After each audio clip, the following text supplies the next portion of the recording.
Foodies.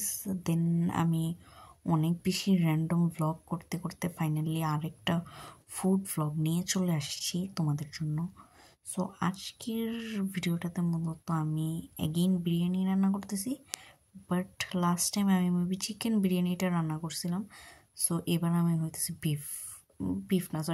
Mutton biryani রান্না করব। তো আমি এখানে পেঁয়াজ কুচিটাকে ভাজা ভাজা করতেছিলাম, তো সাথে কিছু হচ্ছে রসুন কুচিও দিয়ে দিছি।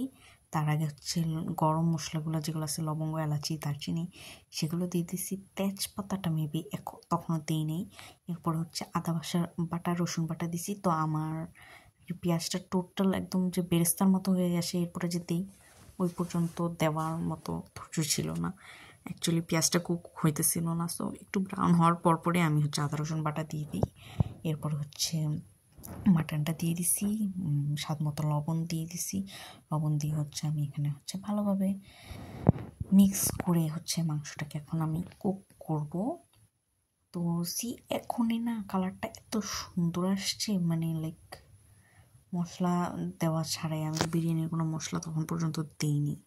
সো আগে দিয়ে হচ্ছে আমি কিছু আলু ফ্রাই করে নিতেছি বিরিয়ানিতে দেওয়ার জন্য। নর্মালি আমি হচ্ছে মাটন বা বিফের সাথেই হচ্ছে আলুটাকে কষাই, ভুনা করি, বাট এদিন হচ্ছে আমি ফ্রাই করতেছিলাম।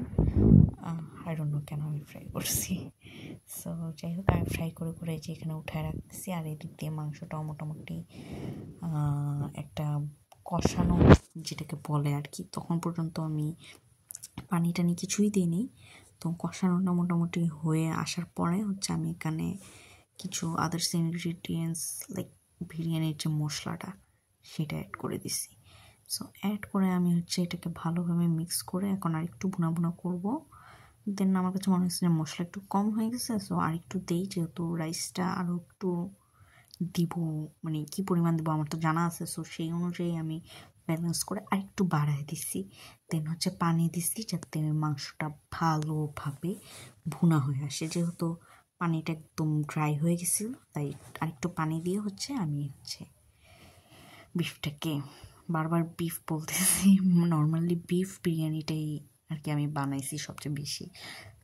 মাটন দিয়ে ওরকম বিরিয়ানি বানানো হয় নাই। সো দ্যাটস ওয়াই, আর মাটনটা খাওয়াও হয় কম, এই জন্য মুখ দিয়ে মাটন সহজে আসতেছিল না। যাই হোক, পরিমাণ মতো চাল দিয়ে এরপরে হচ্ছে আমি প্রপারলি পানি দিয়ে দিছি। আর এদিকে হচ্ছে সালাদের প্রিপারেশন নিচ্ছিলাম, সালাদের জন্য কাটাকাটি করতেছিলাম আর একটু নাড়া দিতেছিলাম মাঝে মাঝে। যাই হোক, পরে হচ্ছে সালাদের পুরো কুচি টুচি করে দেন এখানে আরেকটা নাড়া দিয়ে ফাইনাল ঢাকনা দিয়ে দিব। আর আলুটা দিব সবার শেষে মানে এই যে এরকম একটা মাখা মাখা পর্যায়ে হয়ে গেছে তখন। সো এদিক দিয়ে আমার সালাদও রেডি, বিরিয়ানিও রেডি। দেন খাওয়ার পালা। অনেস্টলি স্পিকিং, ফার্স্ট ডেতে যে চিকেন বিরিয়ানি করছি তার থেকে এটা না ফার ফার বেটার আর অনেক মজা হয়েছে।